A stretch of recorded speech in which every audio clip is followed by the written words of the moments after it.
Olá, gente, tudo certinho? Você está aqui no canal Outro Livro, um espaço de discussão de literatura. A gente tem as playlists de estudos, playlist de poesia e a playlist de narrativas. Hoje a gente vai conversar justamente dentro dessa playlist de narrativas. Nossa convidada hoje é a Tatiana Lazarotto. Seja bem-vinda, Tatiana. Obrigada, Ricardo. Obrigada pelo espaço. Obrigada, Ana, também. Massa. A Ana participa, assim, tá mais nos bastidores aqui, mas ela faz algumas entrevistas. Tem uma dela para entrar esses dias também. Legal. Bom, gente, o livro da Tatiana, Quando as Árvores Morrem, um romance, né? Saiu pela editora Claraboia, de São Paulo, em 2022. Tem 164 páginas. A gente tem uma dedicatória da Tatiana aqui para Ricardo e Ana Beatriz, essa história sobre o que fica. E o livro está bem bonito, assim, visualmente, a editora caprichou mesmo, tá bem legal. Trabalho gráfico, assim, bem pensado para o que o livro trabalha enquanto simbologia também, né? Que a gente pode perceber a partir do título. E o livro tem um texto de orelha da Gabriela Soltello e um texto na contracapa da Pilar Bu. É isso. Indico bem e deixo no fim desse vídeo o link para vocês adquirirem o livro também da Tatiana. A Tatiana Lazarotto, ela é escritora, é jornalista, ela nasceu em São Lourenço do Oeste, em Santa Catarina, em 85, está radicada em São Paulo desde 2011. Em 2020, ela foi premiada pelo PROAC com seu romance de estreia, esse justamente, Quando as Árvores Morrem. O livro também foi indicado pelo Estado de São Paulo, o jornal, né, em uma lista de 5 romances curtos publicados por autoras contemporâneas.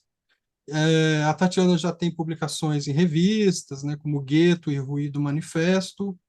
Ela é mestra em estudos culturais pela Universidade de São Paulo, é formada em jornalismo e letras português pela Unicentro do Paraná e é uma das organizadoras do livro Cartas de uma Pandemia, Testemunhos de um Ano de Quarentena, que saiu também pela Claraboia, em 2021, e do livro Imagens de Coragem, que saiu pela Patuá em 2023. Esse é o seu primeiro livro, né, Tatiana, assim, solo, a gente estava falando disso antes da conversa aqui. Como é que está sendo a experiência, assim, de você se ver como escritora, como autora, ter uma assinatura que é sua, se ver e ser vista como escritora? Como é que está sendo para você isso? Ricardo, eu acho que esse é um assunto que foi muito espinhoso, assim, na minha vida, porque eu sempre escrevi, né? Quando as pessoas perguntam, desde quando você escreve? Eu faço aquele velho clichê que eu escrevo desde a infância, que eu escrevi minha primeira história com 8 anos e nunca mais parei. Passei por muitas plataformas diferentes, né? Não digitais, também offline. E eu nunca me vi como escritora, né? Nunca, mesmo assim, escrevendo muito, né? Eu brinco que eu sou blogueira raiz. Na época que eu morava em Guarapuava, onde vocês moram, eu tinha um blog, aquela época dos blogs e tal, então eu escrevia muito em blog. Eu acho que foi ali que eu comecei a criar até um público leitor, posso dizer assim, mas eu nunca me intitulei escritora, nunca pensei que eu pudesse publicar um livro. E eu acho que isso começou a mudar assim para mim em 2018, quando eu conheci um coletivo de mulheres escritoras aqui em São Paulo, mulheres que se reuniam em roda para escrever, para ler seus textos em voz alta. E, e eu acho que quando eu conheci esse coletivo, e eu acho que o reconhecimento de ser escritora para muitas mulheres se dá no coletivo, foi que eu entendi que se eu escrevia, eu era escritora, que eu não precisava de um livro para ser escritora, mas eu podia publicar um livro. E essa mudança de verbos, para mim, fez muito sentido. E, e eu acabei me intitulando assim sem muita coragem no começo como escritora, mas eu acho que foi isso que me deu espaço para tentar um PROAC mesmo, né? Um edital cultural que eu acreditava que também não era para mim, que eu não ia conseguir. É, pensar numa publicação, pensar num livro, eu achava que eu ia escrever esses textos assim e ia passando, né? Não pensava numa publicação. Mas realmente, assim, eu entendia que eu já era uma escritora desde aquele tempo, mas a publicação eu acho que me trouxe outras oportunidades até, de espaços, de falar sobre literatura. Eu acho que realmente foi a partir desse livro que eu consegui pensar mesmo num projeto. Eu sei que parece arrogante falar em projeto literário, né? Eu tenho só um livro, é, comecei agora, né, recentemente, mas eu acho que é assim que eu vejo, assim, pensar uma caminhada literária mesmo, né, uma jornada literária. Então, para mim está sendo muito bom, assim, esse contato, principalmente com leitores. Semana que vem vai fazer 2 anos que eu publiquei o livro e eu ainda recebo alguns retornos. O livro, por ser um livro independente de uma editora pequena, ele teve uma circulação que eu acho considerável, muito mais do que eu imaginava. E eu acho que o mais legal, assim, é fazer sentido, sabe? Quando as pessoas te falam, te escrevem, te dão retornos, dizem como aquilo chegou até elas, e eu acho que essa é uma das possibilidades, que o livro traz, né? E tá sendo muito bom. Sim, sim, com certeza está circulando, né? Eu conheci o seu livro, assim, ouvi falar do seu livro a primeira vez, justamente aqui na minha cidade, você falou há pouco, Guarapuava, no Leia Mulheres aqui, né, de Guarapuava, e o seu livro foi lido, debatido lá pelo coletivo que tem a Enilda à frente, né, da livraria Gato Preto. Uma livraria ótima, aliás, quem passar aqui pela cidade, por favor, conheça, né? Para mim, assim, é um ponto de visita assim mais obrigatório que outros lugares até que o Parque do Lago, essas coisas todas aqui. E a Nilda é ótima. É Então, ótimo. assim, você está se dando bem, então, com essa coisa pelo jeito, assim, você está gostando disso, que é uma queixa comum a muita gente que escreve, né? Essa coisa da gente ser o divulgador de nós mesmos, né? Como nessa entrevista aqui, por exemplo, tem gente que não suporta muito isso, fazer esse trabalho, né? Que acha que isso atrapalha a escrita, mas eu acho que é inevitável que a gente faça isso, né? Ainda mais no nosso modelo de distribuição de livros que a gente tem hoje em dia. Sim. Não te incomoda isso, né? Essa coisa de ser a divulgadora do seu próprio trabalho, né? Ai, olha, eu acho que é, tem desafios, assim, tem problemas. Eu não acho que é uma coisa 100% confortável, mas eu também assim, nem tanto ao mar, nem tanto à terra, sabe? Não é confortável, mas também não é algo que eu acho menor. Eu não gosto desse discurso de que quem divulga o próprio livro é porque não é um escritor, não é um escritor ser considerado. Eu acho que é o que a gente vive hoje e mais do que necessidade, assim, eu foco nesse lado bom, sabe? De você ter contato com as pessoas, de você. Eu imagino, assim, né, quando eu era mais jovem, por exemplo, essa coisa de ter tido contato com autores, eles me responderem, o quanto isso era impactante para mim, né? O quanto isso colocava a minha leitura até em um outro lugar. E eu vejo que hoje eu estou fazendo isso assim com alguns leitores, então para mim assim eu não vejo tanto como uma coisa ruim, eu vejo e também não só como uma necessidade, mas também como uma coisa boa. Uma vez eu conversei com uma escritora e ela fez aquela. Eu costumo dizer que isso é elofensa, né? Que começa com um elogio, mas no fundo tá te ofendendo, assim. Ah, eu acho lindo o que você faz, que você se divulga, mas assim, eu não teria coragem, porque a minha persona literária é mais blasé. Eu falei, ah, mas a sua persona vende livros, sabe? A sua persona vende livros, a sua persona tá o que que você quer, né, com essa sua Uhum, persona? Porque acho que no fundo, assim, a gente quer ser lido, a gente quer chegar nos lugares, a gente quer ter outras possibilidades de contato. Então, eu acho muito difícil fazer isso numa bolha, né? Sendo que eu não tenho uma grande máquina para me ajudar. E eu acho até, eu tenho mudado um pouco até essa visão de que autores de grandes editoras tenham uma grande máquina. Eu acho que às vezes eles também tem uma postura independente, digamos assim, de fazer as próprias de também se esforçar nesse sentido, sabe? De estar presente Uhum. em clubes de leitura, de fazer eventos em livrarias pequenas, de se fortalecer nas redes sociais. Então, eu acho que essa coisa assim da grande, né, de você não fazer nada e só a editora e o público trabalhar por você, eu acho que só a Helena Ferrante mesmo, né? Que ninguém sabe quem é. Acho que só Pois ela é, que né? consegue. Você estava falando aí, eu estava pensando em dois nomes, assim, que são o Itamar e a Micheline, Uhum, que supostamente tem essa estrutura toda, né, atrás, e estão constantemente ali, né, participando da vida pública enquanto escritores, no fim das contas, né, divulgando seu trabalho, postando coisas, tal. Então, não somos só nós, assim, eu me considero também como você, né, nesse ambiente das pequenas editoras, o que pode mudar, claro, né, e a gente quer que uhum. mude também, é, mas não somos só nós, né, acho que a escrita hoje demanda essa presença pública do autor e da autora, né. Mas Sim. eu acho que a gente podia começar a falar do livro um pouco, né, Uhum. Quando as árvores morrem. Eu gostei da estrutura dele, da forma como você dispôs os capítulos aqui. O livro ele tem quatro capítulos, né? Três capítulos, né? A parte um raiz, parte 2 tronco, parte 3 galhos e o epílogo broto, um parágrafozinho lá, né? Bem legal esse fecho. Eu queria que você falasse um pouco dessa estrutura, como é que você pensou isso, é, e aí como é que você pensou essa relação com a árvore, no fim das contas, né?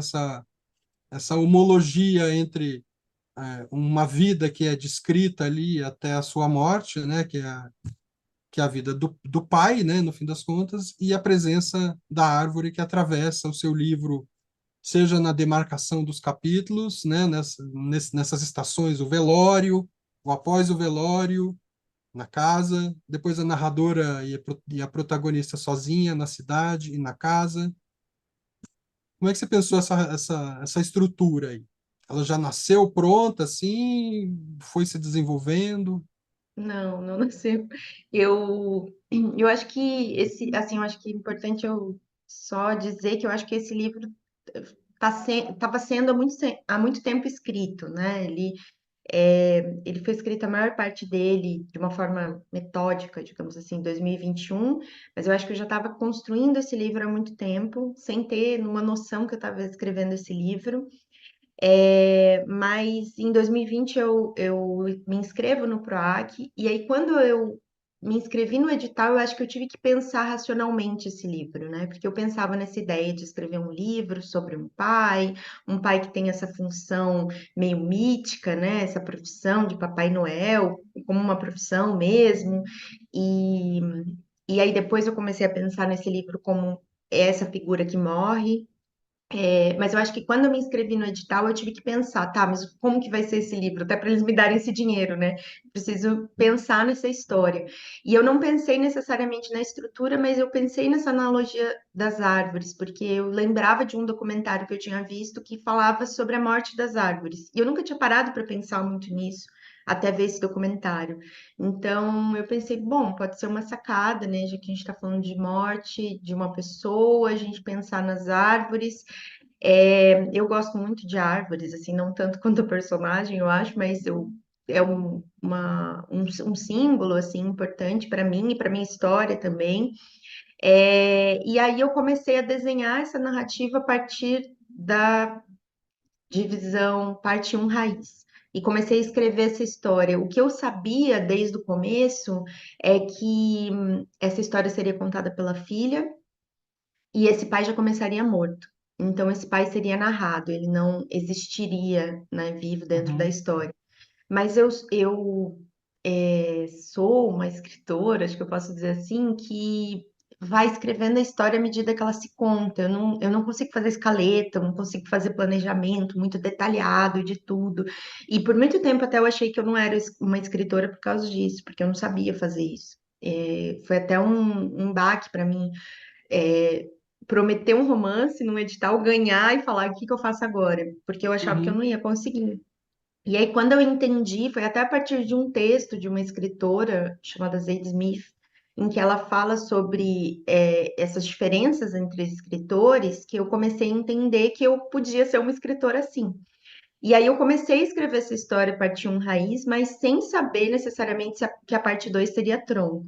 Quando eu terminei a parte um raiz, que é a maior parte do livro, né, metade do livro praticamente, eu achei muito óbvio para mim que a parte 2 seria tronco e o que estaria nessa parte, né? E aí foi natural que viessem os galhos. Aí eu entendi que o meu livro, quando eu estava na segunda parte, eu entendi que o meu livro teria realmente três partes, que é uma estrutura que eu gosto também, essa tríade, né? Eu acho que são três irmãos, são três partes, enfim, embora os irmãos não sejam muito explorados ali, mas eu gosto dessa estrutura tripla. E aí eu decidi o epílogo enquanto eu estava escrevendo a parte 2 também. Eu pensei, "Não, eu acho que essa história não termina como eu estou achando que ela termina. Eu acho que eu preciso de um fechamento, né? Um fecho, como você disse. E aí eu escrevi. Essa parte foi até um pouco fora de ordem, assim. Eu escrevi o epílogo e aí eu voltei porque eu estava fazendo, já me encaminhando para aquele lugar. Uhum, E eu acho que é isso, assim, quando eu comecei a escrever, eu sabia pouca coisa, eu sabia, né, como eu falei, da narração em primeira pessoa, que eu gosto muito, meu segundo livro também vai ser em primeira pessoa, é, e eu sabia que o pai começaria morto, e eu queria fazer uma estrutura tentar, né, fazer uma estrutura de arco, assim, que a lembrança sobre a morte dele seria só no fim. Então, é como se a gente tivesse é, fazendo essas lembranças cada vez mais próximas, e as últimas lembranças eram as mais recentes com o começo do livro, que é quando ela começa a sentir a morte, né? Ela tá ali no velório, mas muita coisa mudou assim nesse tempo. No começo do livro, ela receberia a notícia da morte e faria a viagem, que para mim era muito importante. Mas aí, quando eu fui escrevendo, eu entendi que não, que essa história teria que começar mesmo já no velório. Então, foi isso, assim, foi uma narrativa que não começou cristalizada, e eu acho até que, mesmo para os escritores que planejam muito, pelo que eu escuto eles falando, nunca é tão cristalizada assim, né? Sempre tem algumas mudanças, adaptações, e no meu uhum. caso foi assim. Mas essa estrutura de pensar em partes de árvore foi sendo desenhada mesmo à medida que eu fui escrevendo. Eu acho que assim, o máximo que a gente consegue planejar mesmo é o aspecto formal, no fim das contas, né? O como contar, assim, eu acho que é mais por aí, porque o enredo vai se fazendo, né? Isso vai se tecendo no fim das contas. Sim. Você Mas escreveu durante a pandemia, é isso? durante a pandemia, isso. Eu recebi o resultado do edital no final de 2020, primeiro ano de pandemia.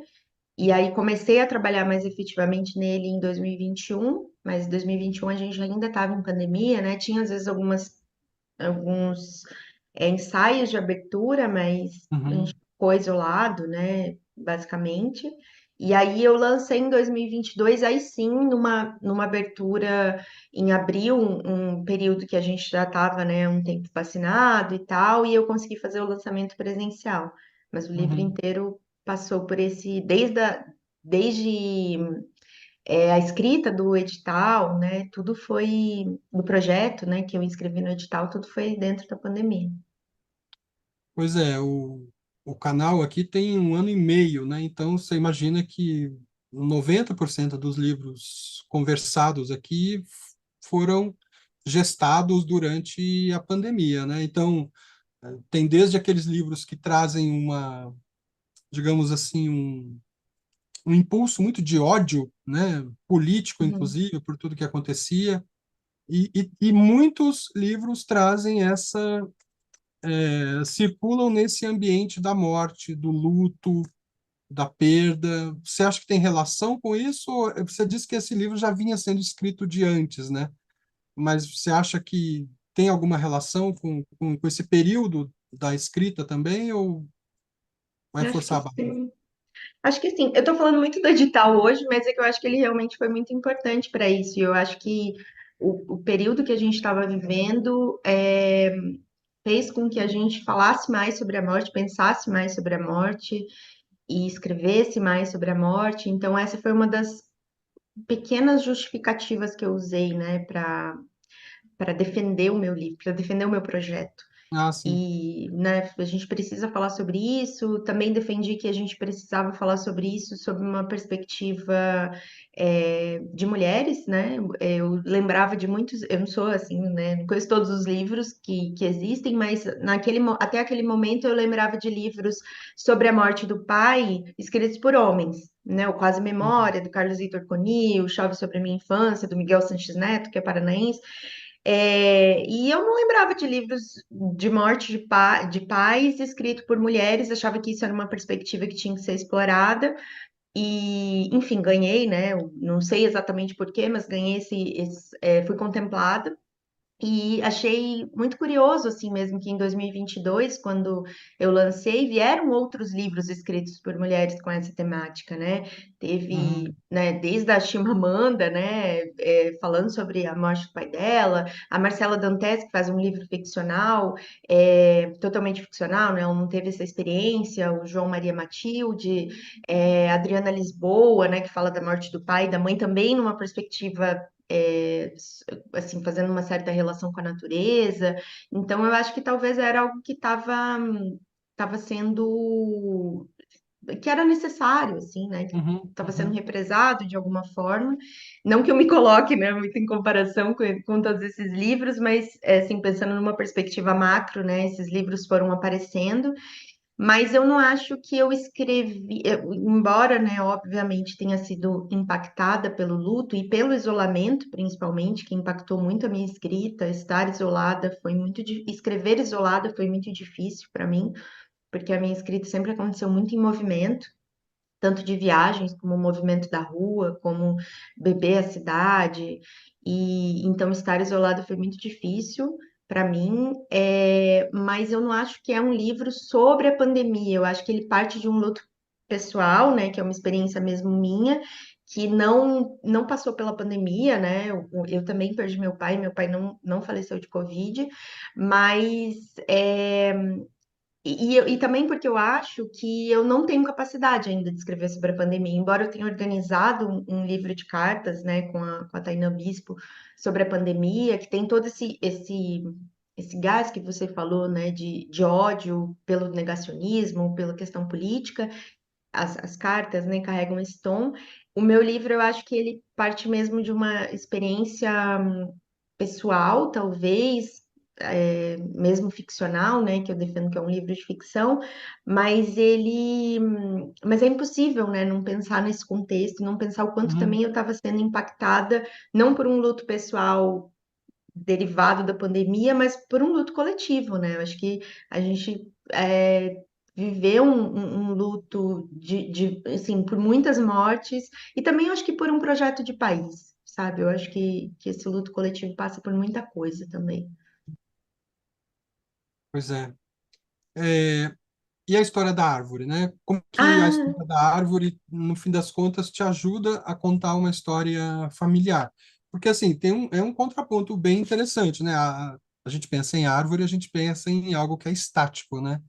E uhum, a figura do pai, que é a figura contada, no fim das contas, ali no seu romance, é uma figura metamórfica, assim, né? Que está se reinventando o tempo todo, com um ímpeto de reinvenção muito forte, assim, e sempre conduzindo a família com ele, no fim das contas, né?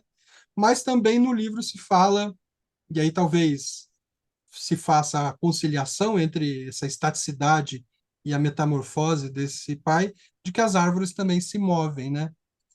sim, Então, mas o que eu queria te perguntar é um pouco assim, como é que foi conciliar esse aspecto mais descritivo da, das menções à árvore, no fim das contas, né, que é um aspecto também simbólico, né, com a narração da ação, do enredo propriamente dito, que também daí vai lidar com a metamorfose, com a mudança, né? sim. Eu acho que para mim assim deu certo, deu certo, né? Eu acredito que deu certo porque foi mais orgânico do que intencional.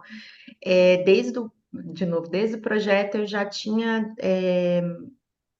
explicado, né, que essa história passaria por uma certa relação com as árvores, porque eu lembrava dessa relação com a natureza, então pensar como uma árvore morre, mas na minha ideia, e as árvores ocupariam bem menos espaço assim do que tiveram.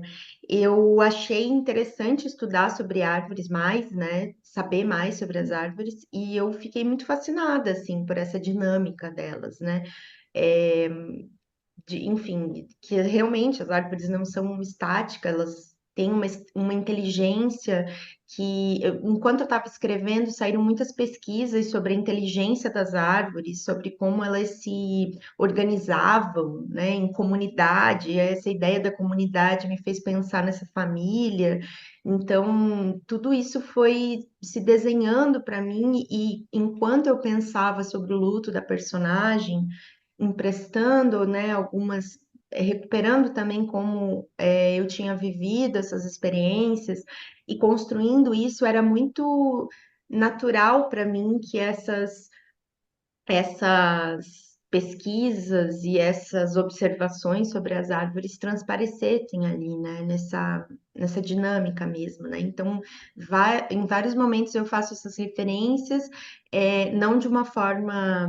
Quando eu falo de planejar o livro, né, eu estou falando assim dos macroplanejadores, né, dos que fazem escaleta, dos que sabem exatamente o que vai acontecer em cada capítulo, eu não sabia disso, mas essas pesquisas e essas observações, elas se mesclavam a essa história, assim.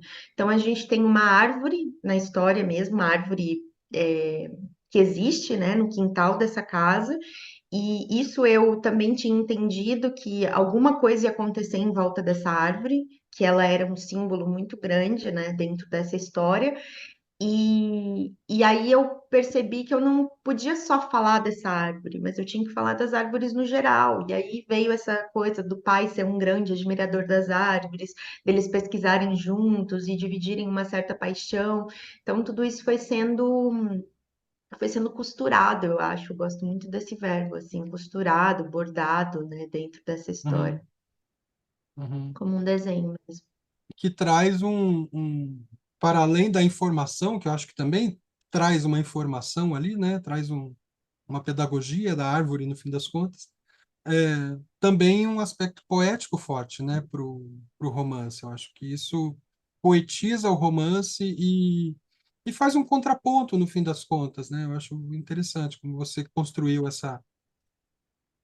como você montou esses dois aspectos, né? O enredo que vai se desenvolvendo ali e essas e essa pontuação pelas referências às árvores, né?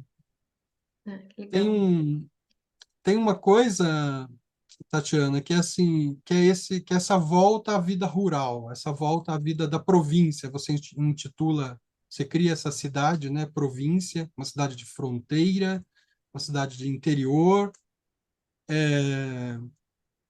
Me interessa muito ver essas representações de interior na literatura contemporânea. Quando eu fiz o doutorado, eu trabalhei justamente com os romances rurais, assim, mas os romances rurais lá dos anos 30, né? Graciliano Ramos, tal, né? Jorge Uhum. Amado.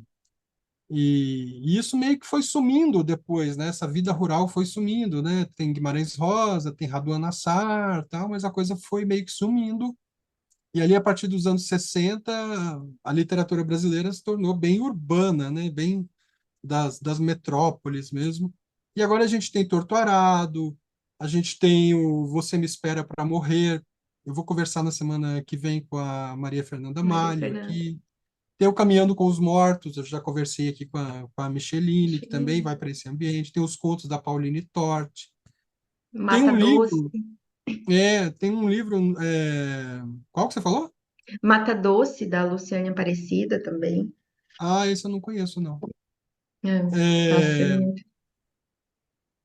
Tem um livro sobre o qual a gente conversou aqui, que é o da Ieda Magri, uma professora lá do Rio de Janeiro, chamado Uma Exposição, que Minha volta conterrânea. justamente, exatamente, né? Volta justamente para esse ambiente aí, um retorno para a cidade da infância. Como é que foi para você fazer esse retrato aí, que tem muito a ver com a memória, tem muito a ver com a afetividade? E se eu não estou enganado, Tatiana, assim, os principais conflitos do livro não se dão entre filha e pai, né? Se dão Uhum. dessa filha com a cidade, dessa filha Uhum. com a situação do velório, com os costumes ali. Como é que foi para Sim. você voltar a esse ambiente e recriá-lo ali ficcionalmente? Ah, eu adorei que você falou, porque isso foi pensado também, né? Eu entendi que eu precisava de um conflito e eu não queria que esse conflito fosse intrafamiliar, né? Entre o pai e a filha, ou entre o pai e a mãe. Eu entendi que o conflito era mesmo de espaço, né? Dessa família dentro Uhum, desse espaço. Então, em vários momentos, ela confronta, né, esse lugar, eu acho que não de uma forma tão do embate, mas como esse luto nunca é uma resenha que foi feita no jornal Rascunho pelo Sérgio Tavares, ele fala, o luto nunca é vozeado, né? Ela nunca fala sobre isso, mas ela tá pensando ali, tá falando sobre, tá refletindo sobre isso, e essas reflexões sobre a cidade sempre aparecem, né? Nessa perspectiva dela ter perdido alguém importante.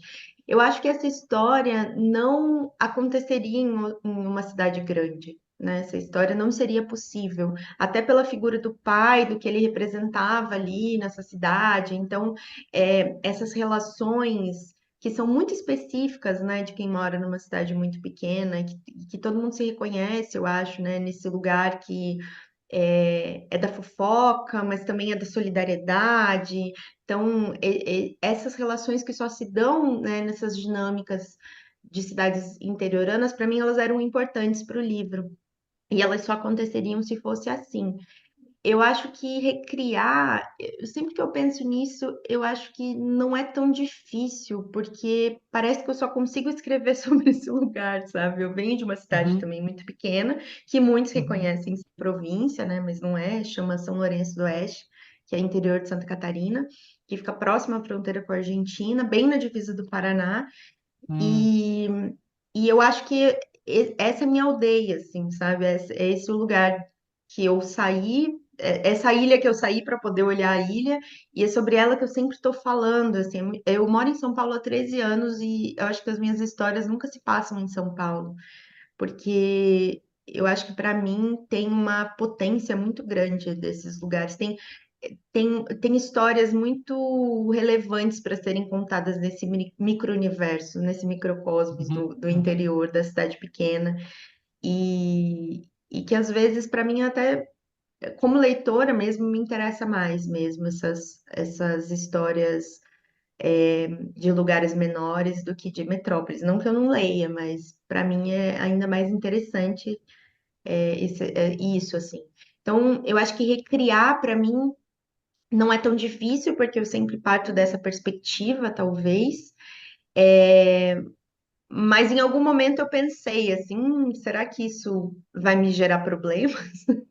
Será que eu tô falando desse lugar de uma forma muito ácida, né? Pelo olhar da personagem, e isso pode me. Na época eu vi aquele filme Cidadão Ilustre, não sei se você já viu, um filme argentino de um escritor que é de uma cidade muito ah, pequena da conheço. Argentina, Eu vi, né? eu E vi, eu aí vi. eu ficava assim, ai, nossa, eu Ah, é. voltando, né? Eu Sim, voltando sim. para esse lugar e tal. Até eu participei em Chapecó de uma mesa lá na Livraria Humana, e aí uma pessoa que estava lá falou assim: Ah, eu lembrei de um filme, Cidadão Ilustre. Eu falei: Ah, Ah, nem que barato. fala. Então criou essa relação, assim, mas eu acho que é isso. Para mim é uma história que se daria ali, de qualquer forma, nesse lugar pequeno, só seria possível ali, e eu acho que essa é a minha perspectiva sempre, assim. Porque acaba tendo uma, eu tava pensando que acaba tendo uma função narrativa também, né? Que é Uhum, de colocar essa protagonista aí, essa narradora, personagem, para refletir sobre sua identidade também, né? Acho uhum. que isso suscita uma série de questões ali sobre identidade, né? No fim das contas. Sim, e isso para mim era muito importante, assim, eu acho que para mim era um livro também sobre pertencimento, e eu acho que o pertencimento nos é colocado um pouco à prova quando um de nós morre, né? Quando uma pessoa muito importante morre.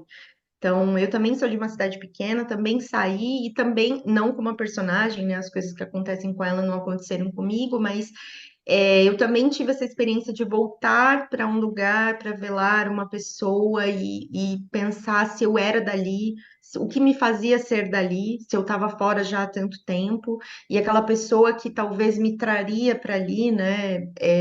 De tempos em tempos já não estava mais.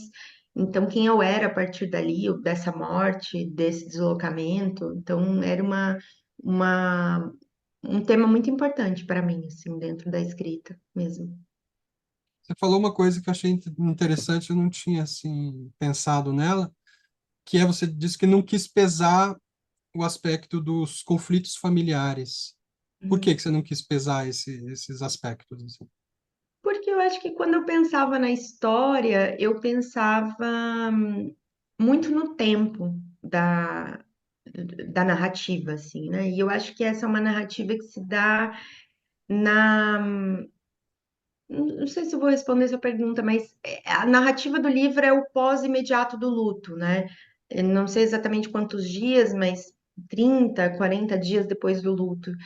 E quando você tem uma relação normal, né, em que não há um grande problema, assim, eu sabia que ela não estaria brigada, eu não queria cair nessa história de que ela estava rompida com o pai, aí ela voltou, esse pai, porque eu acho que o livro ele fala de uma coisa que até uma amiga fez essa observação uma vez, eu achei interessante. Ela falou assim: o seu livro fala de pais presentes, que é muito difícil encontrar na literatura, porque geralmente a gente fala, né? A Uhum, gente lê o uhum, reflexo de uma sociedade, de pais ausentes, até uhum, quando estão presentes são ausentes, e o seu pai não, o pai da história não, né? O pai que você constrói não, é um pai presente, é um pai amoroso, é um pai dedicado. E aí eu queria isso, eu acho, no final, né? Falar sobre esse o que fica para mim são essas memórias construídas em conjunto, né? Nessa partilha ali coletiva. E eu acho que mesmo que você tenha problemas, que é natural, né? Problemas de relação familiar. Para mim, toda família tem uma dinâmica doentia, mas a gente combina que cada um só pode falar da sua, né? Da sua uhum, família e da sua doença. Mas mesmo que existam essas relações normais, eu acho que no pós-imediato do luto, o que costuma acontecer mesmo é um endeusamento, quase assim, é uma coisa de tipo, você só pensa naquela pessoa, aquela pessoa toma todo o seu espaço, e aquela pessoa era uma pessoa até melhor do que ela era, porque você tem essa perspectiva do choque, né? No caso dela, foi uma morte repentina. Então, eu acho que para mim estava ali, assim, nesse lugar de você explorar essas memórias antes que elas se percam, né? Ela começa falando renuncio ao gesto definitivo, renuncio à morte, então me agarro a essas lembranças.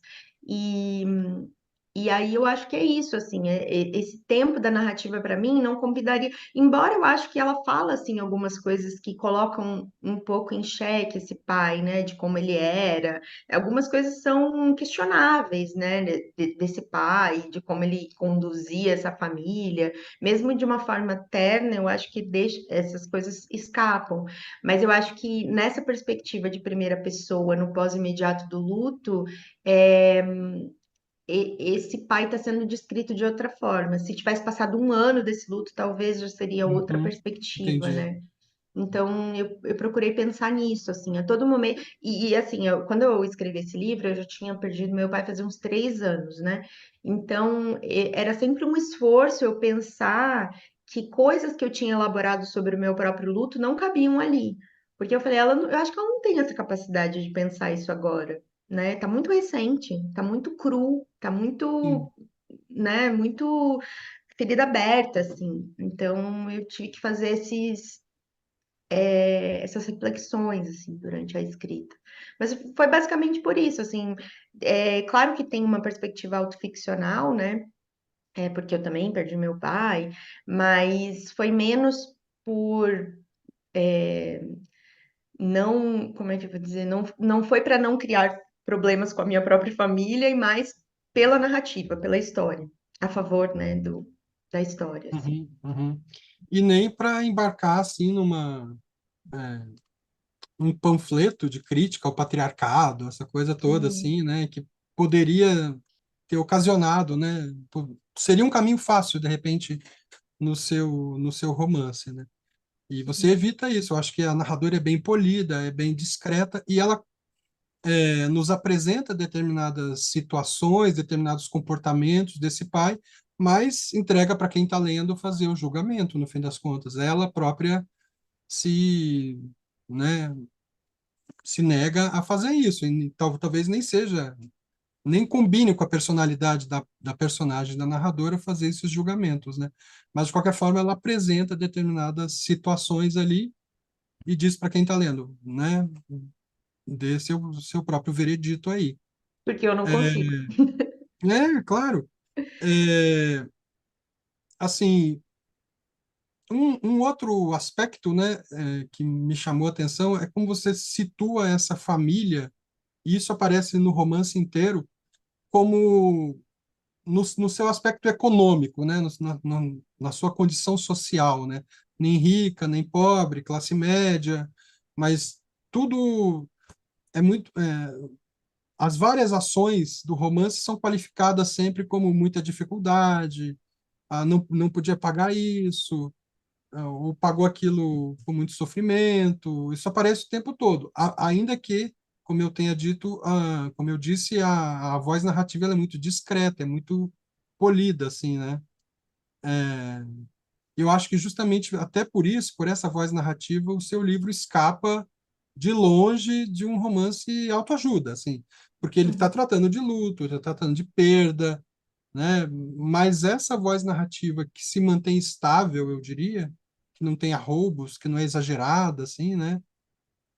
Mesmo a família indo embora, as cartas sendo queimadas, a casa perdida, afundando na água ali, a narradora, a protagonista ali não perde a compostura, né? Como é que foi para você construir essa voz narrativa, no fim das contas, assim? Que cuidados que você teve, que dificuldades você teve para estabelecer esse tom, né? Uhum. Achei bonito isso, não perder a compostura. É, esses dias eu ouvi também num podcast que indicou o livro, que disse que a narradora fracassa retumbantemente em todas as suas missões. E eu achei muito interessante, assim, te ouvir essa, né, essa outra perspectiva. Porque sim, né? Eu acho que em alguns momentos eu até fiquei preocupada se ela não estava sendo muito apática, sabe, com tudo isso que estava acontecendo, se ela não estava muito flat, assim, diante de tudo. Mas eu confiei, talvez, no meu senso de que eu acreditaria nessa história, sabe, como ela estava sendo contada. Assim, como eu disse, né, essas coisas nunca aconteceram comigo, então sempre era esse exercício de tentar imaginar o que essa personagem e não eu faria diante dessa história. Às vezes eu escrevi e pensava assim, nossa, jamais faria isso, jamais Hum, faria isso que ela tá fazendo. Mas eu acho que desde o começo a minha ideia foi criar uma personagem mesmo, né? Eu não faço como muitos autores, o mapa astral do personagem, ou todas as características dela, enfim, né? Não faço isso, mas eu procurei é, pensar numa pessoa além de mim, né? Uma mulher, outra, e, e acho que por esse tempo da narrativa, foi até uma coisa que já me falaram também, é um romance em primeira pessoa que não fala sobre si. Até eu lembrei agora da entrevista que teve aqui com a Bruna Mitrano, né, que fala, ela fala, não, né, que exista um paralelo entre os dois livros, mas ela fala em algum momento que é um livro autobiográfico, mas ela não está falando só sobre ela está falando de muitas outras pessoas, né?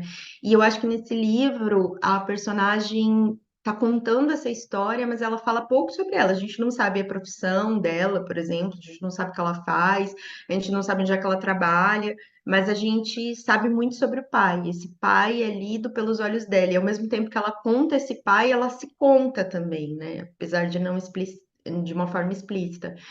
E eu acho que construir esse tom sempre foi nessa perspectiva do tempo, como eu falei, né, do pós-imediato, então que ela estava sentindo, ela dando um grande espaço para esse pai, porque ela não queria que ele se perdesse na memória, no tempo, então ela estava recontando ali uma história, e, e eu acho que eu não sei, assim, sobre o que você falou, né, dela ser polida e tal. Eu fiz um acompanhamento no começo do livro, porque eu achava que eu não estava conseguindo escrever e tal, e eu chamei uma escritora que chama Laura Cohen, que eu falo que ela foi minha doula, assim, porque ela me ajudou a parir o começo do livro, e, né, uma brincadeira só.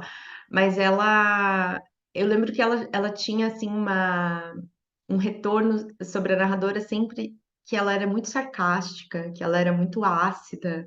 E eu não achava isso, assim, mas era o retorno dela e algumas dessas coisas, assim, às vezes um humor que escapava, alguma coisa assim, eu procurei manter durante o livro.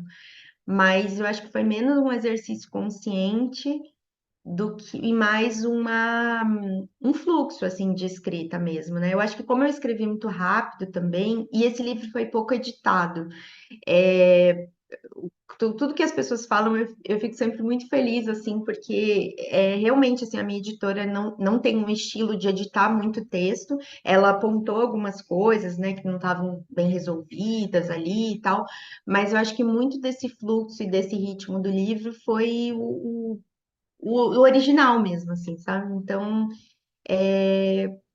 eu não sei muito explicar como é que foi construído esse tom, mas eu acho que foi sempre pensando nisso. Assim, quando eu sentava para escrever, eu falava, tá, agora vamos falar dessa, né? Agora eu vou partir dessa perspectiva dessa mulher aí que perdeu o pai, que imediatamente, né, recebeu uma missão ali, uma carta, um monte de coisa, que não é um grande spoiler, mas assim, ela vai ter que resolver um monte de coisa e como é que tá a cabeça dela nesse momento.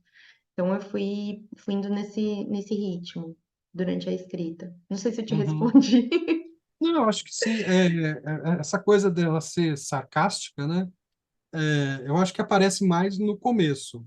Uhum, Eu acho que sim, essa característica aparece mais no primeiro capítulo. Eu até sim. anotei aqui a irritadinha do velório, né? Mas assim, porque Adorei. todo aquele ritual, né, tal, assim, que as pessoas têm que cumprir, e, obviamente estava ali, né? Eu acho que eu seria assim também, não sei, né, mas nem é bom Sim. falar disso. Mas acho que É. num velório eu seria um pouco assim também. E depois, mas confesso para você, a parte que eu mais gostei no fim das contas foi a terceira parte, a parte dos É? galhos, né? Ai, que legal. Porque eu acho que ali já está construída a personagem, já está construída a relação dela com o pai, principalmente, né?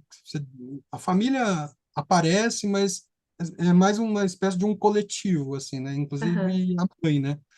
aham, Mas a relação dela com o pai já está construída, a personalidade do pai já está construída, e aí a ação começa a acontecer, porque vai sim, sendo preparado, assim, acho que teu livro tem um ritmo bem interessante, porque ele começa devagar e vai acelerando, acelerando, e quando chega lá na fase dos galhos, eu acho que a coisa acontece mesmo, e aí acontece com a cidade, acontece com vizinhos, acontece com a estrutura da casa, né, com a questão da árvore. Então, eu acho que tem um sim. ritmo bem legal, Tatiana. Gostei bastante desse aspecto, Obrigada, assim. Você obrigada. pensou nessa questão do tempo, assim, como é que ele foi evoluindo, assim, Eu porque acho que tem o... sim. É.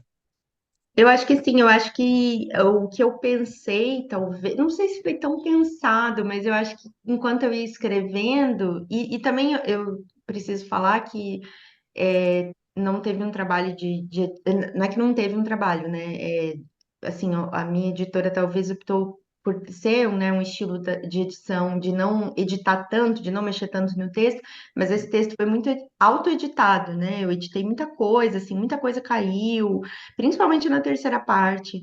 A segunda e a terceira parte foram reescritas, assim, sei lá, e muita coisa cortada, né? Porque eu achava mesmo que não cabia. tanta amarração mais, né? Eu acho que a primeira parte justamente chama raiz, porque é o que está embaixo da terra, é o que está subterrâneo, e aí vem muita memória, vem muita coisa da infância, né? Mas quando se ergue esse tronco, e esse tronco se ergue individual, né? Ele é até uma mudança, né? Na primeira parte é muito nós, né? Nós, a nossa família, e no Uhum, segundo ela tá sozinha, então é eu tô aqui, eu tô fazendo. E eu acho que nos uhum, galhos isso realmente está fechando com todo o impacto, né, dessa morte, e dessa, e dessa carta, né, e dessas ideias todas que vão aparecendo aí. E sim, a terceira parte tem menos memórias, porque eu acho que, não sei se menos, mas eu acho que as memórias têm um impacto um pouco menor, assim, uma força um pouco menor na narrativa, porque a gente está se encaminhando para o fim e porque eu queria fechar esse arco e porque eu achava que era mais interessante também contar sobre essas coisas todas, né? Eu acho que quando vai para o Galhos, a gente realmente muda um pouco a perspectiva da família para casa, né? A casa se torna uma personagem, talvez, não uhum, sei. uhum, E sim, isso foi pensado de ritmo, das coisas acelerarem, assim. Até em algum momento, enquanto eu estava escrevendo, eu pensei nisso. Eu falei, mas será que já acaba assim? Será que não tem que dar mais, é, assim, preparar mais esse terreno né? Dando um spoiler aqui para o fim da casa, será que eu preciso? Aí eu falei, não, eu acho que as coisas estão acontecendo, assim, eu acho que é realmente muito rápido, mesmo que tudo vai se resolvendo, né, de uma forma ou de uhum. outra. Então foi pensado sim. Ah, eu gosto porque você concentra bem a ação, né?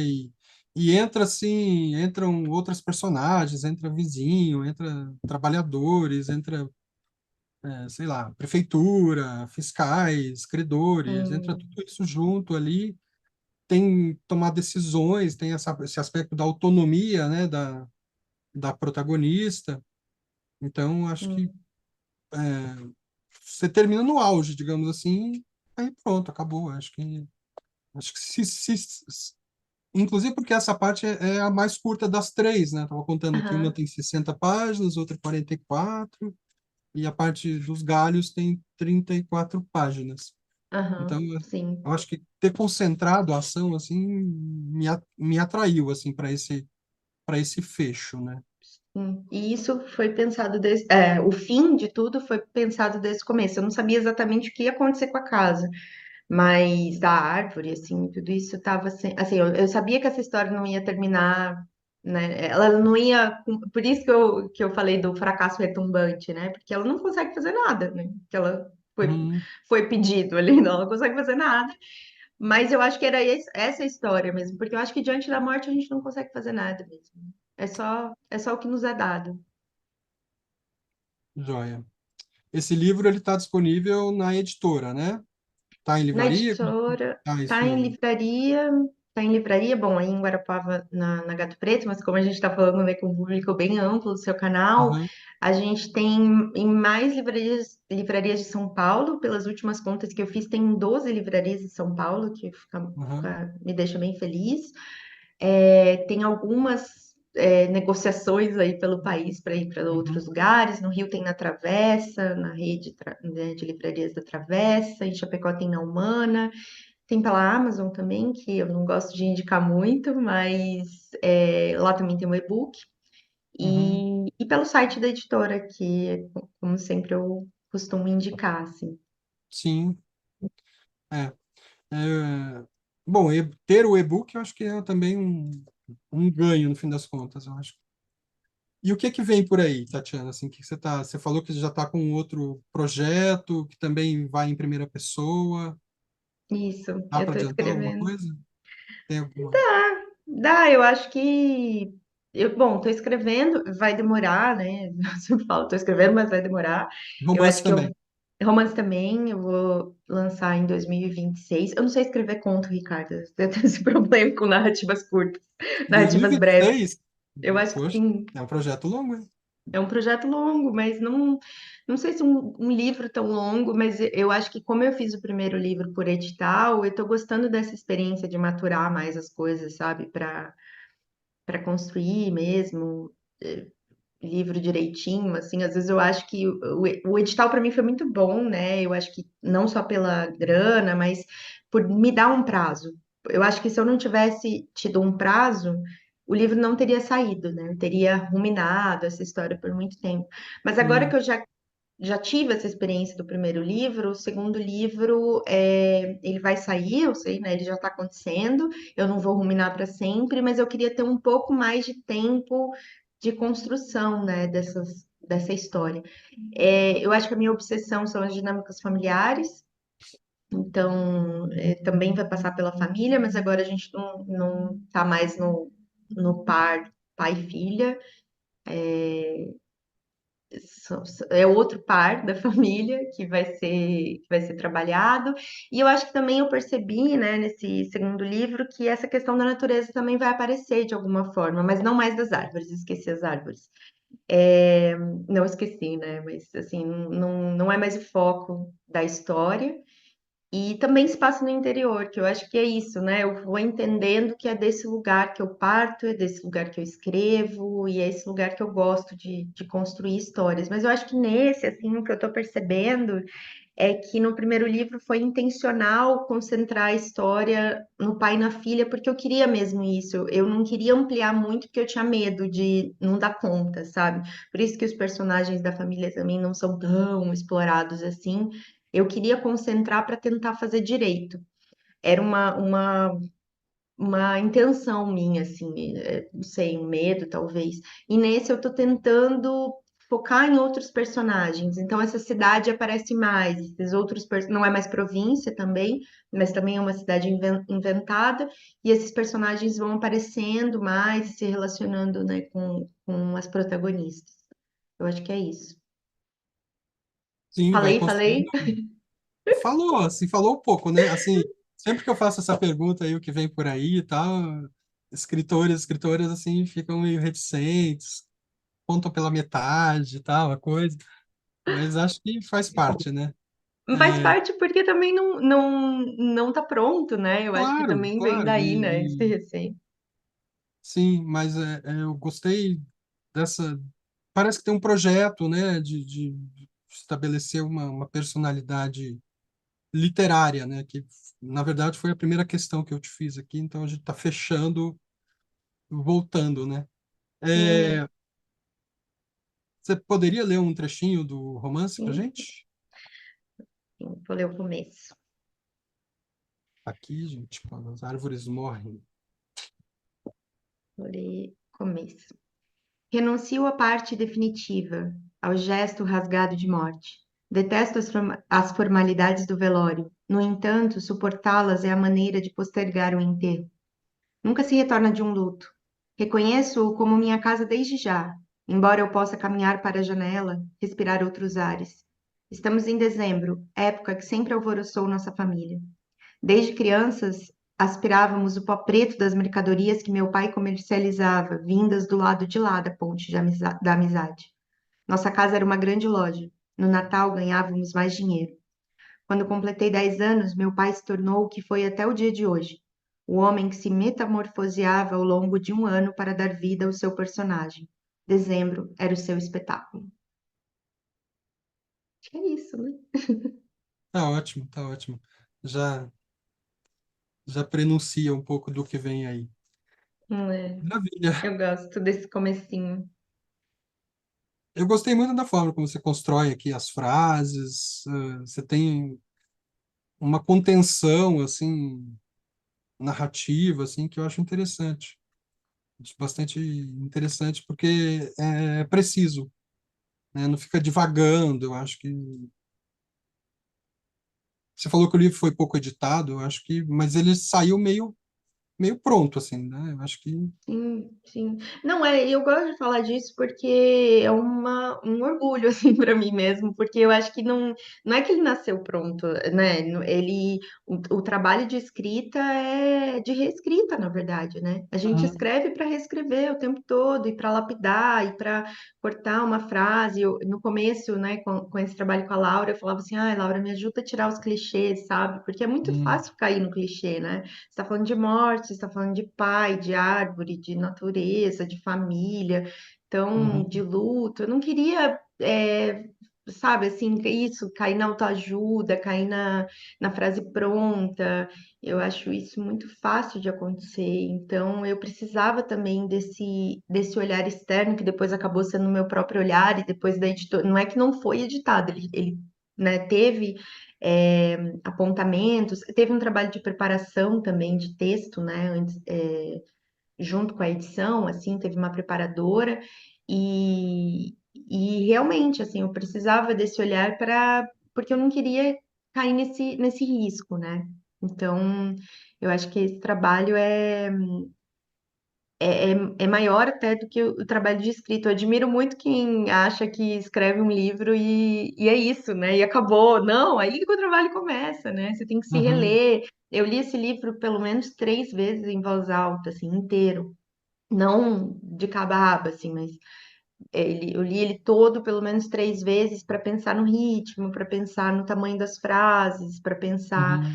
em cacofonias, né, que eu não queria que tivesse, em, enfim, nesse equilíbrio, né, das frases longas, das frases curtas, e é um trabalho, né, não é um dom, né, como as pessoas acham que é, né, não Uhum. acredito nisso, e eu acho que isso só afasta cada vez mais, né, as pessoas da literatura.